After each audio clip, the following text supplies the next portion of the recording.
in court. Those words from President Trump as he loses a legal challenge on his temporary travel ban. It's a big story this morning. A lot of fallout on a Friday as we say good morning here. I'm Bill Hemmer. Welcome to America's Newsroom. Welcome back, Money. Nice to see you. Nice to see you. Happy Friday, everyone. I'm Melissa Francis in today for Shannon Bream. A three-judge panel on the Ninth Circuit Court of Appeals in a unanimous vote refusing to reinstate President Trump's executive order banning travel from 7 mostly Muslim nations. But President Trump makes it clear this fight is just getting started. It's a political decision, and we're going to see them in court, and I look forward to doing it. So you believe the judges made it? We have a situation where the security of our country is at stake, and it's a very, very serious situation. So we look forward, as I just said, to seeing them in court. So now all angles covered, Team Fox coverage. Former Justice Department official in a moment on the legal road ahead. Dan Springer, reaction on the plaintiff's victory in the state of Washington. And Chief White House correspondent John Roberts with President Trump's next move. And let's start there. A few tweets already today, John. Good morning. Good morning, Bill. It's clear that the president is frustrated and incensed with the whole thing that happened with the Ninth Circuit Court of Appeals. Here's his latest tweet this morning in full caps. Instead of writing warfare, he writes lawfare. Remarkably, in the entire opinion, the panel did not bother to even cite the statute. A disgraceful decision. The statute he's talking about, of course, is the U.S. code that gives him the authority over immigration and to bar from the country whatever aliens or class of aliens he would like without anybody saying anything about it. White House formulating its response right now. Number of different options that it's weighing. First of all, it could ask for an en-banc hearing at the Ninth Circuit Court of Appeals. That would either be a 9 or 10 judge panel. The fear is, though, they could get the same result that they did with the 3-judge panel. They could file an emergency appeal to the Supreme Court to hear this case. But with the 4-4 ideological split, it's likely that that might get kicked back to the 10th Circuit, and then they'd lose again. They could also just wait and go through the federal district court case and fight this case on the merits to figure out the constitutionality of the executive order, which the White House believes it would win. Or they could issue a new executive order with slightly different language. The Ninth Circuit was particularly concerned about the fact that there was no carve-out in the original executive order for legal permanent residents. And even though the White House counsel assured them that legal permanent residents were not included, they say he has no legislative power. We'd like to see that in a different form. Sean Spicer, the press secretary, last night in a Facebook chat with Breitbart saying all options are being weighed right now, but they will at some point be going into district court. Listen to this. Well, I think we're going to have to examine our legal options. That's what our counsel's office is doing now to make sure that we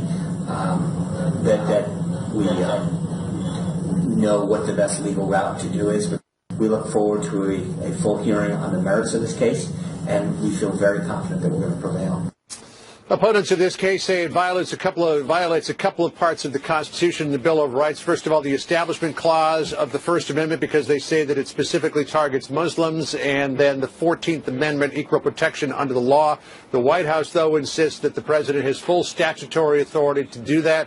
And again, they think that they'll win this case if it gets into that district court that litigation. With regard to that, how are they reacting or spinning that then, John? The White House is really portraying this as a battle between activist judges who are notoriously liberal in the Ninth Circuit Court of Appeals, judges who would legislate from the bench, usurp the president's statutory authority against a president whose prime directive really is to protect the country and provide for the national security of its citizens. Here's what Kellyanne Conway told Martha McCallum last night. Listen. The nation's safety is at risk. That's what this has always been about from the beginning, Martha, keeping the country safe. It's not just a promise he made as a candidate, it's his duty and responsibility as President of the United States and Commander-in-Chief. And in fact, he has broad authority to do that under the statute.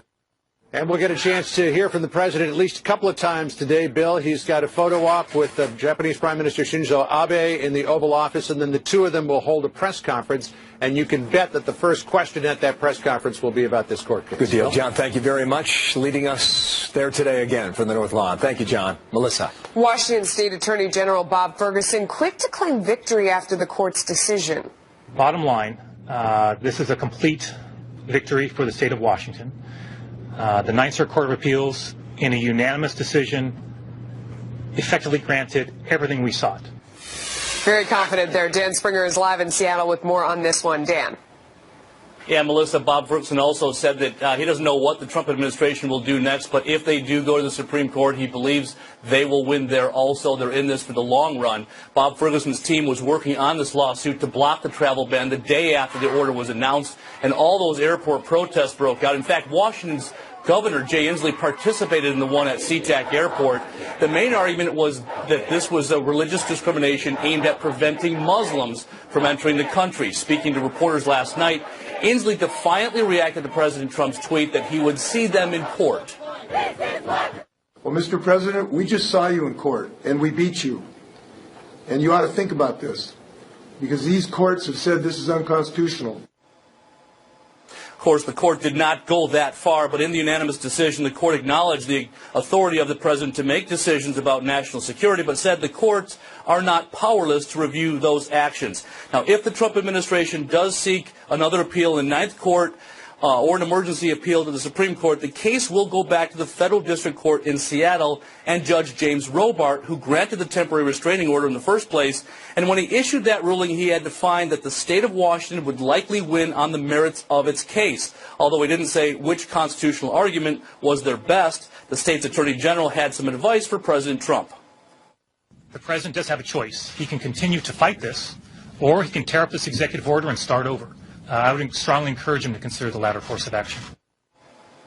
Schedule for the case in Judge Robart's courtroom has not been released yet, but of course he was the same judge who President Trump called a so-called judge. Melissa? Goodness. Dan Springer, thank you. Fundamental question now, is this the way democracy works, or is this a system of check and balance? Hans von Spakovsky is a former Department of Justice attorney, former member of the Federal Election Commission, and manager of the Heritage Foundation's Meese Legal Center. Nice to see you, sir. Thanks for having me. And good morning to you. How'd you read this ruling? The court basically ignored the actual statute that gives the president the power to do that. In 24 pages, they spent all their time talking about due process rights for foreign aliens, which in itself is kind of a bizarre notion. That's a very interesting read on your part. What does the law say about those who are not citizens of the United States? You got a green card, or maybe you have a visa to travel here and there, in and out of the country, but you are not a citizen of the country. Well, look, if you are a resident permanent alien, you have a green card, yeah, you've got certain limited due process rights if the government wants to revoke your residency. But this order extends to foreign aliens who've never been to the United States, who want to visit it, and extends due process rights to them. In essence, what they're saying, for example, is if one of the terrorists who attacked our embassy in Benghazi is refused a visa, he's got the right to a hearing, to due process rights. They're extending constitutional rights to foreigners who don't have such constitutional rights. This is part of what the court said on screen now for our viewers. The government has pointed to no evidence that any alien from any of the countries named in the order has perpetrated a terrorist attack in the United States. It continues. Rather than present evidence to explain the need for the executive order, the government has taken the position that we must not review its decision at all. We disagree. Did they have the burden to provide that evidence, as the court suggested? No, they didn't. First of all, the court is wrong. There is evidence of individuals from those countries being arrested and convicted of terrorist acts. But they didn't need to look at that. What they needed to look at was the statute giving the president authority to do it. He can suspend entry of any aliens if he believes their entry would be detrimental to the interests of the United States. There is no discussion whatsoever of that statute throughout the entire appeals court order. Only if they found that statute to be unconstitutional could they stay what the president's doing. They don't even talk about that. What should the administration do now? Well, I think they're going to have to do a almost triple-edged approach. I think they need to continue to fight it in the Court of Appeals. The substantive case is going to go forward probably down in the Federal District Court, and they may want to reconsider slightly revising the executive order to make it clear that it doesn't apply to permanent resident aliens. Now, the White House has already said it didn't, but the court wouldn't accept the statement of the White House counsel on it, which I also think was a mistake. Interesting. Hans von Spakovsky, thank you so much. It's great to get your expertise in on this. Thanks for having me. More to come. You bet. Good to have you here. Melissa, what's next? So the president planning to hold a news conference at 1 p.m. Eastern. No doubt he's going to have a lot to say about the court's ruling against his travel ban. Fox News will take you live to the White House when the president takes the podium. Boy, this really highlights how important that fight for who's on the Supreme Court is, doesn't it? Very interesting point, too. I mean, something coming up for Kelly Ayotte in a moment here that we'll talk to her. You know, she's the one who's taking Judge Gorsuch through this whole process. So stand by at 1 o'clock Eastern time on a Friday afternoon. It will be interesting. So then, if this goes to the very top, President Trump's nominee, and the court surely will have a heavy hand in mind here, right? Yeah. The high court split 4-4, Melissa, as you mentioned. Yeah. Could this case speed up the confirmation process? Will it have any effect? Former Senator Kelly Ayotte, the counselor to Judge Gorsuch, she is live on all of that and more in a moment here. And Homeland Security Secretary John Kelly says he was prepared for this outcome, how the decision could affect our safety and the administration's plan to fix it. We're going to speak to Senator James Lankford of the Intelligence Committee, plus this.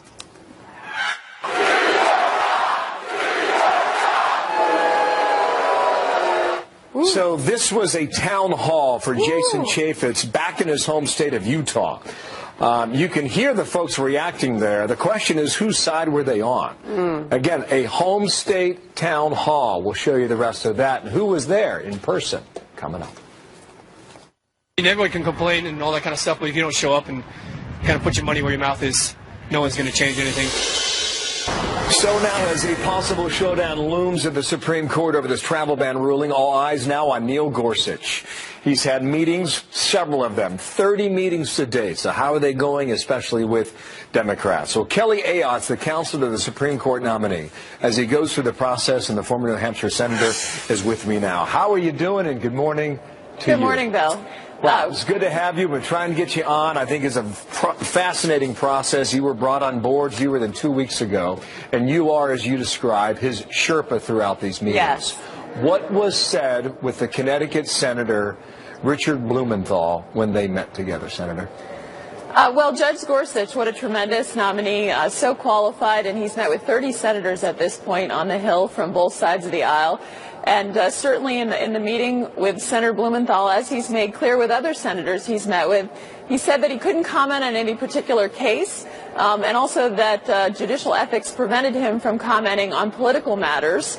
But he did make clear that he believes strongly in the independence of the judiciary, and that when comments were made, not referring to any specific case, he was clear about that, that went to the integrity or independence of the judiciary. He did say that he found comments like that to be demoralizing and disheartening, because he feels strongly about the independence of the judiciary. But he's also been very clear that he is not commenting on any specific case, that he's not going to comment on any political matter. And so these were comments about anything that could be said about the judiciary that don't go to the merits. I appreciate you answering that, because we're trying to figure out what's true and what's not, what's accurate and what's not.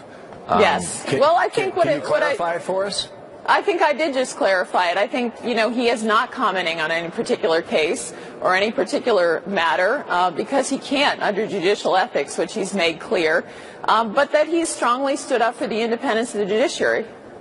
Maybe I can characterize my question in a different way. Did Senator Blumenthal characterize their exchange accurately? Well, again, I think it's important to clarify that the judge's comments were not about a specific case. They were more generic about comments from any source that do not go to the merits of a case, and that he felt very strongly about the independence of the judiciary. So this was not about the travel ban, then?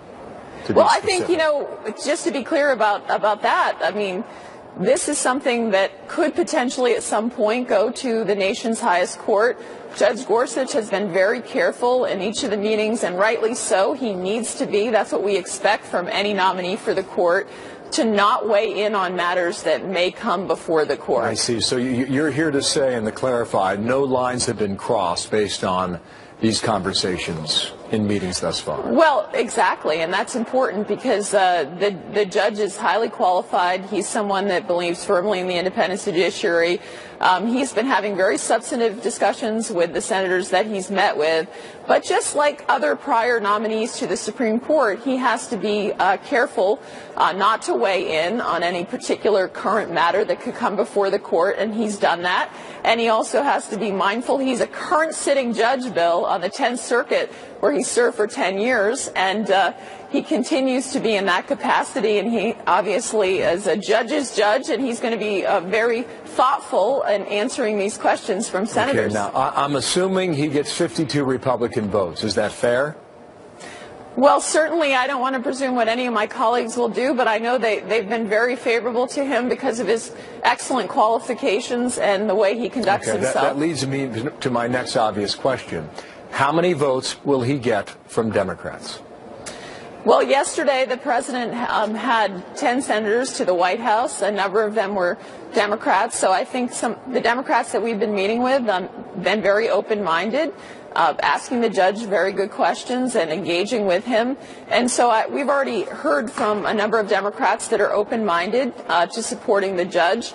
And if you look at his background, his 10 years on the 10th Circuit, he's demonstrated that he's fair, he's independent, he's thoughtful, and that he's the type of person that should serve on the United States Supreme Court. If he doesn't get the 60 based on current Senate rules for a Supreme Court nominee, would you support 51 votes, a simple majority? Well, I have to tell you, Bill, he deserves to have well over 60 votes. And I would hope that this happens based on his qualifications. This was an excellent nomination by the president. And you've had people come out, even President Obama's former Solicitor General, who has come out in favor of Judge Gorsuch. So he certainly is someone who deserves over 60 votes. I am hopeful that that is going to happen. But I know I've also heard from the Senate Majority Leader that he will be confirmed one way or the other. The Senate Minority Leader, Chuck Schumer, says he's avoiding his questions. I think the phrase was the issues, avoiding them like the plague. Well, were you there for that meeting? I was present, and let's just be clear.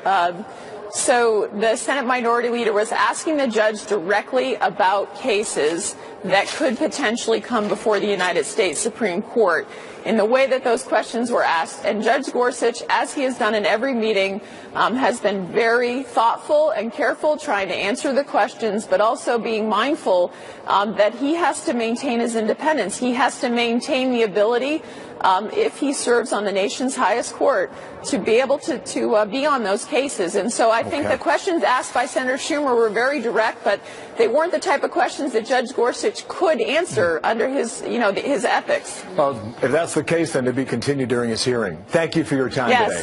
Thanks, Bill. I wish I had more time, but for now we're out of it. Kelly Ayotte, thank you for coming by today. Thank you. 21 past the hour, Melissa. Important stuff. All right, so Tom Price confirmed as HHS Secretary in an overnight vote, and his work on repealing and replacing Obamacare begins straight away. What will we see happen first? Plus, a mudslide in California, how neighbors reached out for help when cell service didn't work. All of this water and mud came down and trees, and it was just this force of nothing like I've ever seen before. Stranded in the middle of a mudslide, pleading for help on Facebook Live. Everything just got washed away with mud. Some of the cars are getting washed away. If someone can call Caltrain or whoever and send them up to our house. That's one way of doing it. Heavy rainfall triggered that mudslide that knocked out phone service and left major damage.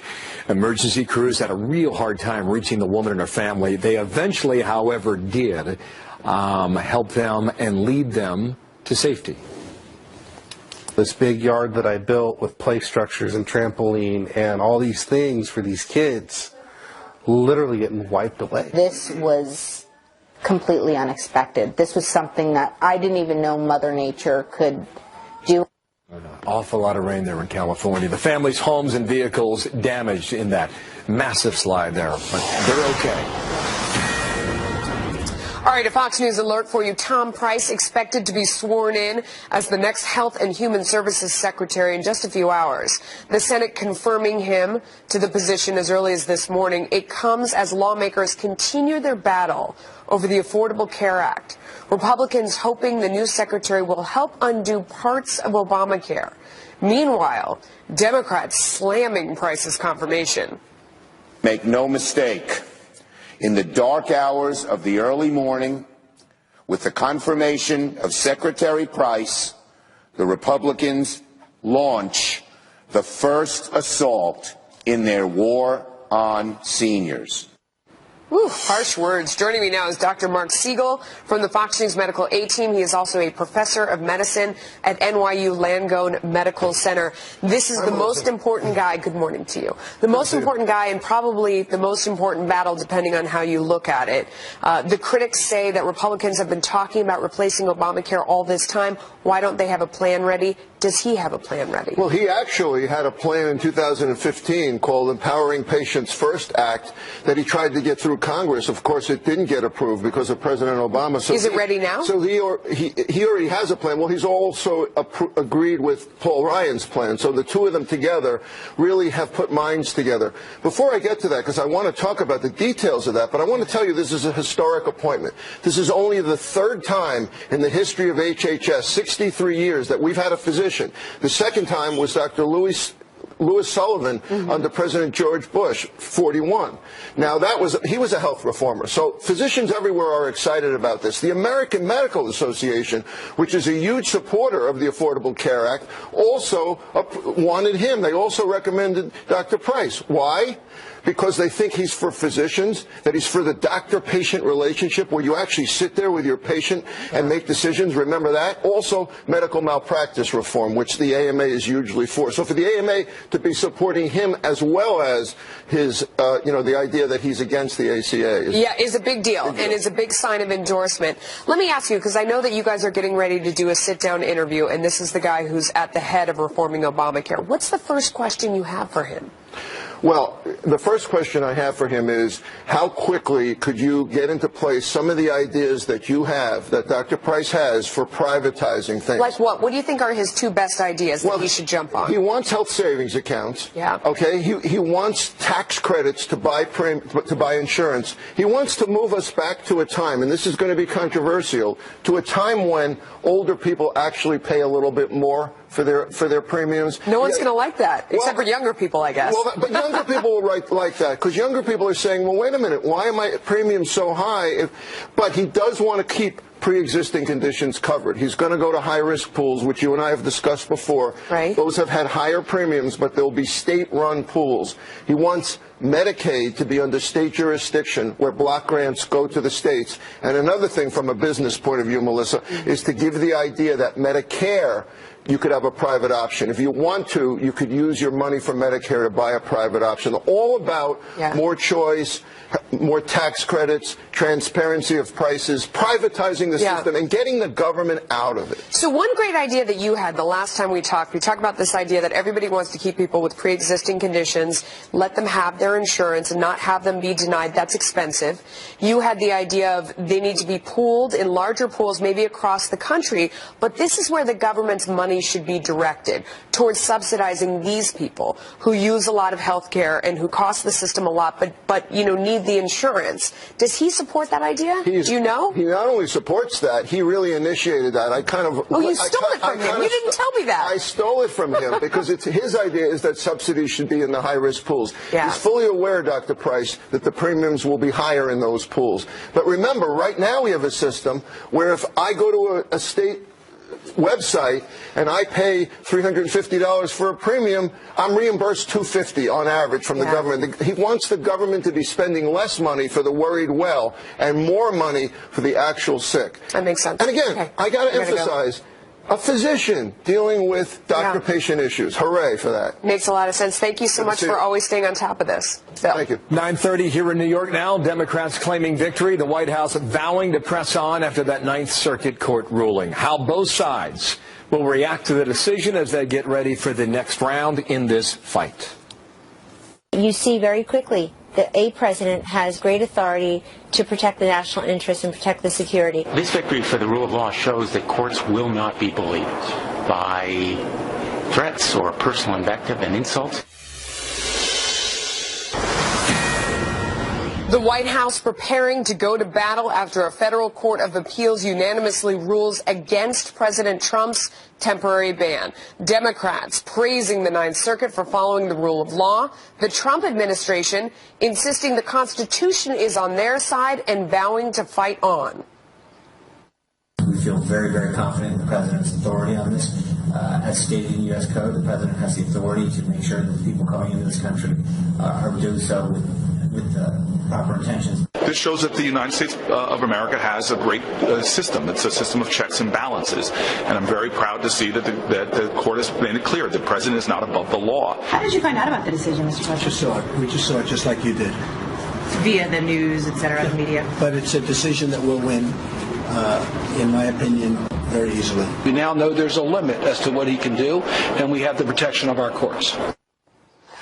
Jessica Charloff is a Democratic strategist and the senior director for research at Bustle.com. Katie Pavlich is news editor for Townhall.com and a Fox News contributor. Katie, the smack talk got going right away. Chuck Schumer tweeting, President Trump ought to see the writing on the wall, abandon proposal, roll up his sleeves, and come up with a real bipartisan plan to keep us safe. I'm sure the president's going to back right down, right, Katie? Oh, I'm sure. You know, Democrats may think they won the battle, but they certainly haven't won the war in the eyes of the Trump administration. And there's a reason why they call the Ninth Circuit the Ninth Circus, because the majority of the decisions are overturned. When you look at the opinion here, it's not detailed in terms of the law, and they're bringing in arguments that Donald Trump made on the campaign trail to make their decision in this case, which is unprecedented in terms of what we've seen in the past. And in fact, the 10th Circuit has shut down in the past, bringing in previous political statements made by candidates into court cases. And so the administration has two options here. They can rewrite the executive order, make sure it's more narrowly tailored and have a better rollout. Yeah. Or they can go to court and bring it to Supreme Court, which they actually, I think, have a pretty good chance of winning. So, well, okay, what about that, Jessica? Because I was shocked to read that this court is reversed more than 80% of the time. That is not a good record. It's not ideal, and, you know, we're all numbers people here, and I certainly wouldn't like those odds. But we also keep forgetting that this is a temporary ban, so there's a waiting out the clock element here. And Democrats have been doing it across the board. Did it with the confirmation hearings. Now we'll see what happens with the Gorsuch hearings as well. So we just need to make it a few more months here before it's over. I do think the Trump administration will rewrite the executive order, whether that comes before the 90 days are over or after, I'm not sure. But certainly, as Katie said, you know, they're not giving up, and Donald Trump has intent on this, and he's staking it all. You know, this is one of his big campaign promises, and I know that it's morphed a number of times, first a Muslim ban, then into some kind of security ban, now we're at a travel ban, or whatever we want to call it. But he's not giving up. And Katie, the smack talk doesn't end either. I mean, entertaining at least for the people on the sidelines. Hillary Clinton weighing in and tweeting right away, 3-0. Kellyanne Conway responding with 3 states that Hillary Clinton lost. Well, I mean, not only 3 states that Hillary Clinton lost, but she's also 2-0 when it comes to presidential runs as well. And so I think that Hillary Clinton weighing in does herself a disservice when it comes to her credibility. But going back to how the Trump administration can handle this moving forward, obviously on the merits and the legal argument here, they're going to continue to cite federal law. They're going to continue to rely on the Constitution. Should they rewrite it? I mean, that's not a bad idea. I think that they actually should. It would make the process much easier and, you know, avoid any more conflict in the courts. But I don't think that President Trump is going to do that, considering he likes to win and is going to back down on that. But they could certainly rewrite it to exclude green card holders from the beginning, because the big problem with this situation is that this court looked at it and said it caused harm. And the Trump administration could have avoided a lot of that, giving the opposition that argument by rolling it out properly from the beginning. Jessica, do you agree with that? Do you think that's the best way to proceed would be to just rewrite it more specifically, more narrowly? Well, definitely. I mean, the court also said that the administration had shown no evidence that people coming from these 7 countries had committed acts of terror in the United States. I'm so glad you said that, though, because we have the evidence. I mean, since then, everybody's come up with it, and this is a whole list of people who have been sentenced from these countries. So the evidence is there, although I understand they did not present it at the time. That was a huge mistake. That was a huge mistake, and that's what the Washington decision, the Minnesota decision rely upon. So obviously the Trump administration has to change things, but I think that there's something really special to Donald Trump being able to say, well, Obama made this list. He loves to go back and say, oh, the previous administration did this, so it's got to be fine. And the problem is that argument doesn't hold up. What happened in 2011 is not what's going on right now in 2017. Okay, but so he's really got to modify. Katie, I've got the list right here. So they could just take this list and go back and Thanks for try helping again. them out, Melissa. I'll mail it. I mean, I can mail it. Whatever. I could email it. You should be in the courtroom, Melissa. Whatever you should be in the courtroom to present the evidence, because the Department of Justice didn't do the administration the most favor when it came to their arguments not having all the evidence that they needed in this case. But the point that the administration would make is not only do we have this list of people who have been accused or convicted of terrorism from these countries, but it doesn't matter, because the whole point of this is to prevent anything from happening. It's not about waiting until after something occurs to then be on the defense in terms of finding policies to prevent that. So we got to Can I just happy Friday to you both. I just want to defend Hillary Clinton a little bit. Kellyanne Conway has had the worst week ever. I think she should get off. Not as bad as losing the presidency there twice. You go. It's okay. And we take what we can get, Katie. Wonderful weeks, and have a great weekend. Thanks for coming on. See you soon. Add that in at the end. That's right. That's right. I love them both. Have we reached a stalemate after more than 15 years of war in Afghanistan? The top U.S. commander there calls for thousands of more U.S. troops. Is that the solution to this conflict? And there's this in a moment. Do you believe a judge has the authority to rule on national security? No, the law is very clear that the executive branch has the right to be able to make decisions on immigration in areas especially dealing with national security. More from that interview, as some believe the ruling out of San Francisco puts America in danger. Are they right or not? Senator James Lankford has read the 29-page ruling. The rest of that interview coming up in moments. We're going to have to examine our legal options, and the president's fairly committed to this, extremely committed to this, rather, because he understands that this is what needs to be done to make sure that our country's got safe. You may know by now President Trump slamming the appeals court ruling on his travel ban, vowing to press on as a matter of national security when he said this. It's a political decision, and we're going to see them in court, and I look forward to doing it. So you believe the judge is made a We have a situation where the security of our country is at stake, and it's a very, very serious situation. So we look forward, as I just said, to seeing them in court. So that was from last evening. Now, a bit earlier this morning, I spoke with Senator James Lankford out of Oklahoma. He serves on the Homeland Security Committee, the Government Affairs Committee, and the Intelligence Committee about all of this that's happening now. Senator, thank you for your time. Glad to be with you, Bill. Did the court get it right or not? It seems like the court got offended is what it is. When you read through the actual 29-page ruling the court wrote out, they kept talking about not a strong argument from the government, but then they do this long, extensive statement that apparently the government attorney said they don't have the right to review this. So they spend lots of time saying, yes, we do have the right to review it. And then they push back on this one key thing. They say the government was trying to say national security and safety.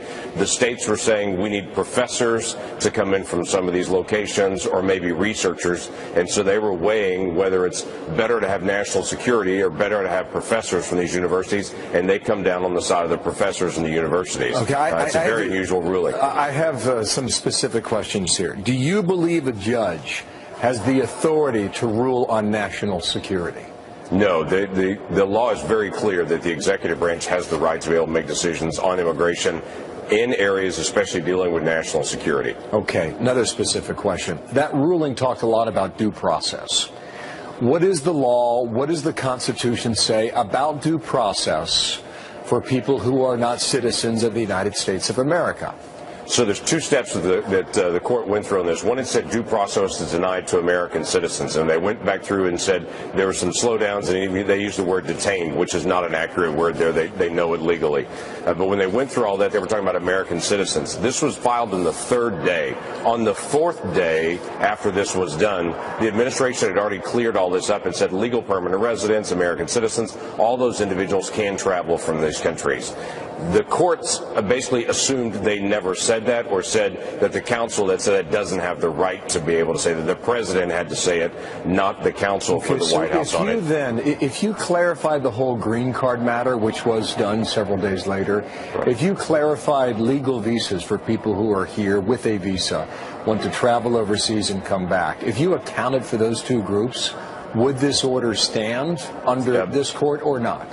Based on the writings of this court and the opinion of it, yes. What I recommended last night was the administration take a look at this and not go back and press it to court, to go back and clean up the document and to be able to make it clear what they made clear 4 days later. They should make clear the first day, and then to be able to push it out. There's no question the president has the right to be able to keep the nation safe.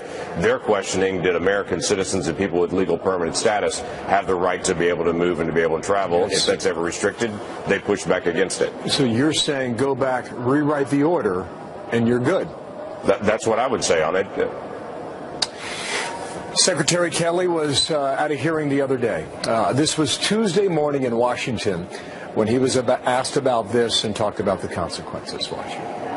In their courtrooms, they're protected by people like me. So they can have those discussions. And if something happens bad from letting people in, they don't come to the judge to ask him about his ruling. They come to people like me. What do you think about that, Senator? I think that would be the opposite for the next few weeks here. If something bad were to happen, obviously all of us hopes that it doesn't. I think they would go to those judges and would say, what just happened there?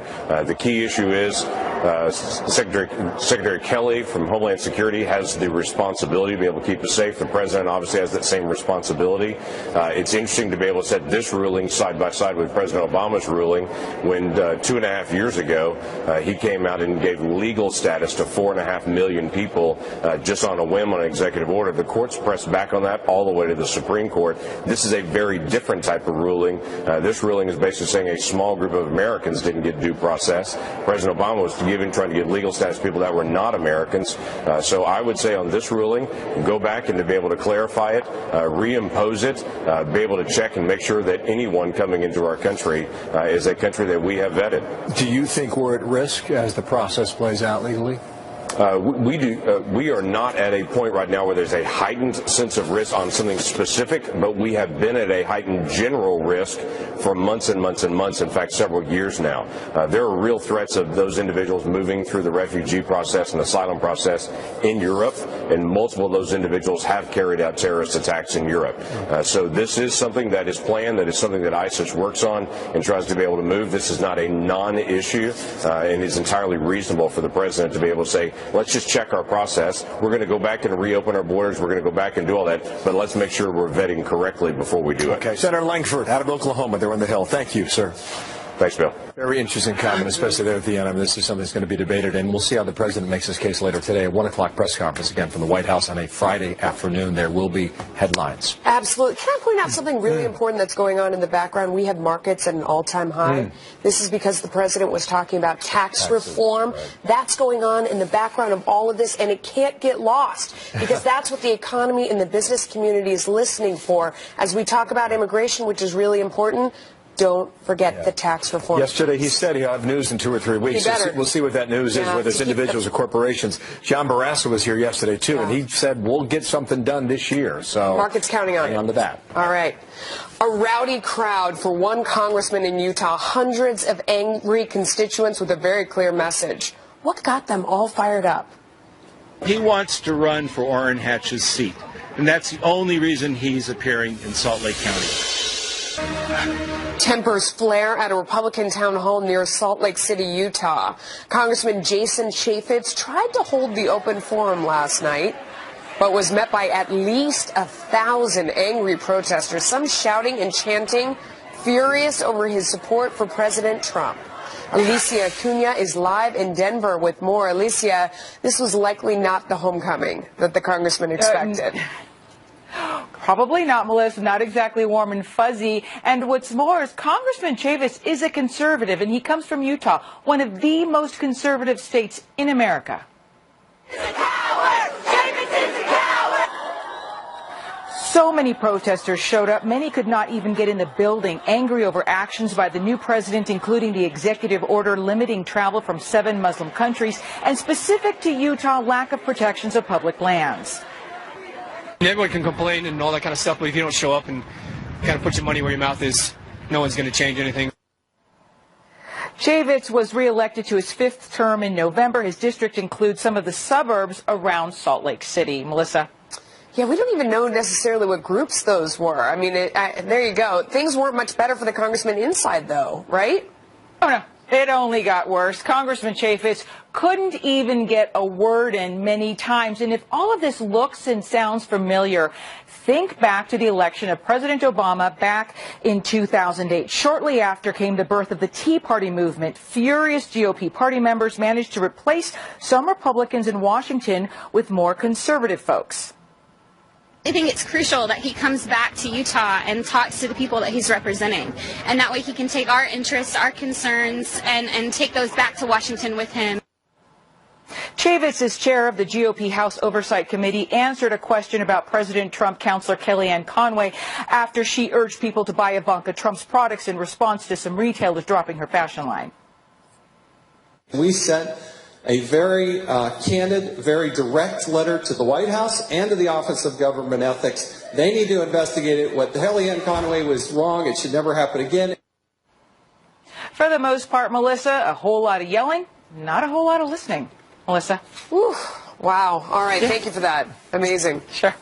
There's a lot of that, huh? There's a lot of yelling going on. You watch that video. My goodness. So, who were they? What did they want done? Reach out to Congressman Chaffetz's office on that. Okay, here we go now. See you in court. President Trump now blasting the ruling against his temporary travel ban. Will this go to the U.S. Supreme Court at some point? Likely. Chris Wallace on deck about that, Judge Gorsuch, and the state of affairs in the Trump White House today. All that coming up. Top of the hour. It is not over till it is over. That's the message from the White House. President Trump vowing to fight on after the Ninth Circuit Court of Appeals refuses to restore his travel ban. That from the White House, now in New York City, where the snow's melting. I think it's melting. It is. Well, they cleared it out of the center. But they said pretty good out 6 there. to 10 inches, right? I took the under, and you took the over. I think I took the over. It was 9 inches, so you won. I like that. What am I getting? No, we'll figure it out. I'm Bill Hemmer. Good morning. It is Friday here in America's Newsroom. Yeah, happy Friday to you. I am Melissa Francis. I'm in today for Shannon Bream. The panel of 3 judges on the Ninth Circuit ruling unanimously against the temporary travel ban. President Trump accusing the court of playing politics instead of following the rule of law. This could go all the way to the top. Here's the president reacting last night. It's a political decision, and we're going to see them in court, and I look forward to doing it. So you believe the judges made it? We have a situation where the security of our country is at stake, and it's a very, very serious situation. So we look forward, as I just said, to seeing them in court. So do you think this has undercut the early days of your presidency? This is such a core issue. This is just a decision that came down, but we're going to win the case. And have you conferred with your new Attorney General on this tonight? Is he No, I haven't. We just heard the decision. How did you find out about the decision, Mr. President? Just saw it. We just saw it just like you did. Via the news, et cetera, the media. But it's a decision that we'll win, in my opinion, very easily. And are you? And by the way, we won that decision in Boston. Are you any closer to your Solicitor General who would speak on behalf of your I'm going to be making a decision over the next week with the Solicitor General. Okay. We will be all together making a decision. Okay? Are you done tonight, or are you headed back to the White House? No, I have a dinner with the Secretary of State and some people. Thank you. All right, that from last night now. Here's Chris Wallace now, anchor of Fox News Sunday. Chris, good morning to you. We've heard the president's position. From the Democratic side, Donna Brazile said this, let's be clear, this is a massive blow to the White House. President Trump still lacks the judgment to see the pointless chaos and harm he has caused. Our courts, thankfully, do not, end quote. Okay. How do you see it? Well, it certainly is a blow. Remember, it is just 3 weeks at noon today that the president has been in office. Here is a major executive action that he took, he said, to protect the country. And you have one of the courts of appeal, the Ninth Circuit Court of Appeal saying that, in effect, that they didn't offer enough evidence, and so they're going to allow the temporary restraining order blocking the travel ban to stay. And, you know, with the question, as was being asked there, and I know you guys have been asking it over the last hour, what does the president do now? He could go to the Ninth Circuit Court, ask for an expanded hearing, not 3 judges, but a 10-judge panel to hear it. He could go to the Supreme Court, but there's a chance there that there'll be a tie because of the 4-4 split. There's not a 9th seat that's been filled yet. And if there is a tie, then it goes back to the decision of the Ninth Circuit Court of Appeals. That stays. Or he could go fight it out on its merits in courtrooms around the country, including in that courtroom in Seattle, where they originally stayed his executive order.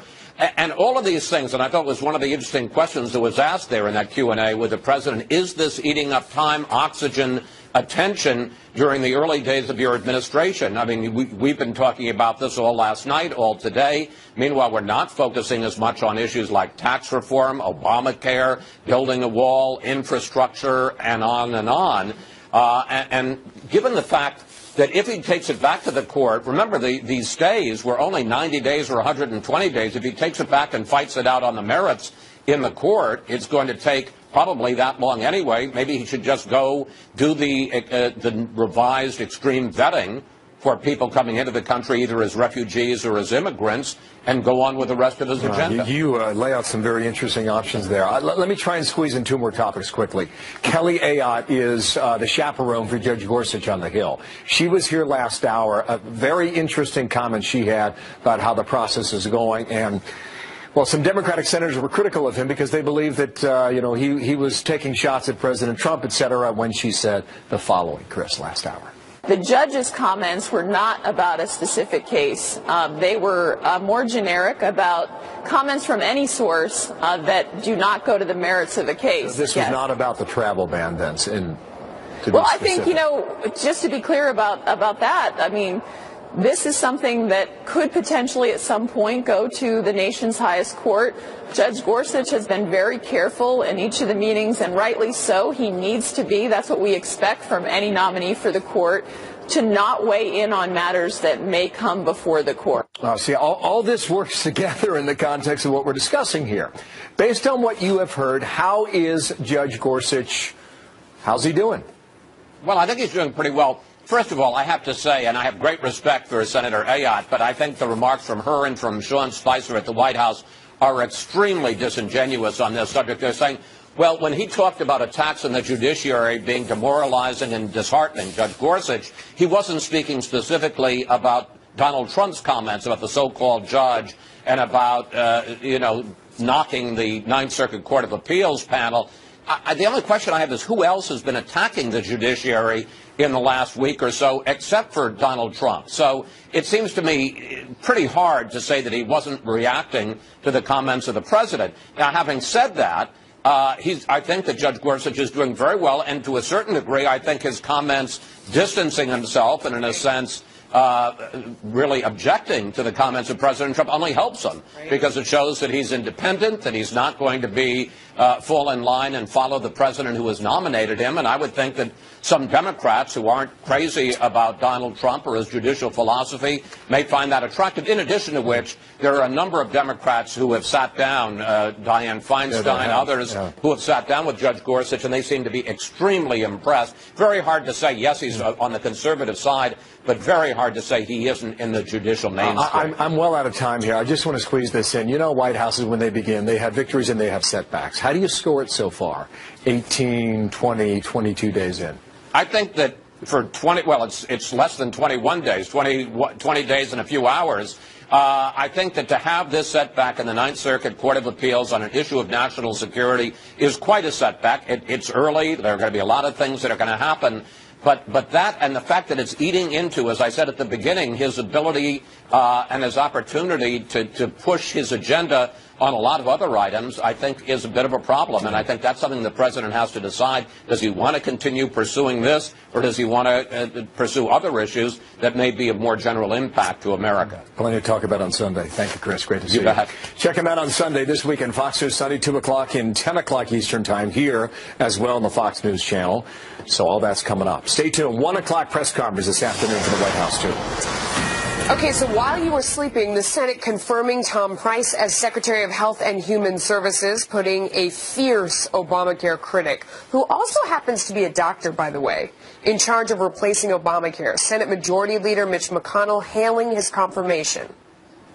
The American people need Dr. Tom Price applying his practical knowledge as a doctor and a legislator at the Department of Health and Human Services, an agency in great need of new leadership. All right, let's go right to Chief Congressional Correspondent Mike Emanuel on Capitol Hill. Mike, the result wasn't in doubt, and Republicans love Price for this job, right? Melissa, no question about that. They love his experience as an orthopedic surgeon. Dr. Tom Price has that experience as a medical doctor, someone who knows the medical field and the system, also has a keen understanding of bureaucracy in Washington.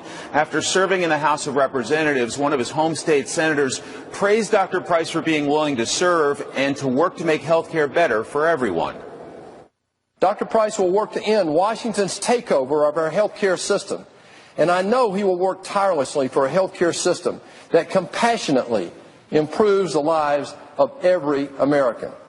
No more confirmation votes in the Senate today. Up next is Steve Mnuchin to be Treasury Secretary. That vote will come Monday night. Up after him is Dr. David Shulkin to be Secretary of Veterans Affairs. Then Linda McMahon to head the Small Business Administration. She'll get a confirmation vote late on Tuesday morning. Melissa?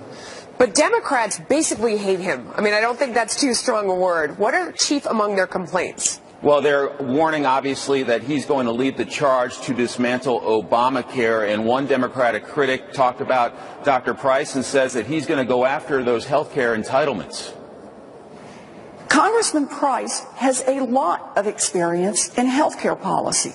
Yes, he has experience, but it is the kind of experience that should horrify you if you care about Medicare, if you care about Medicaid, or if you care about your own insurance coverage.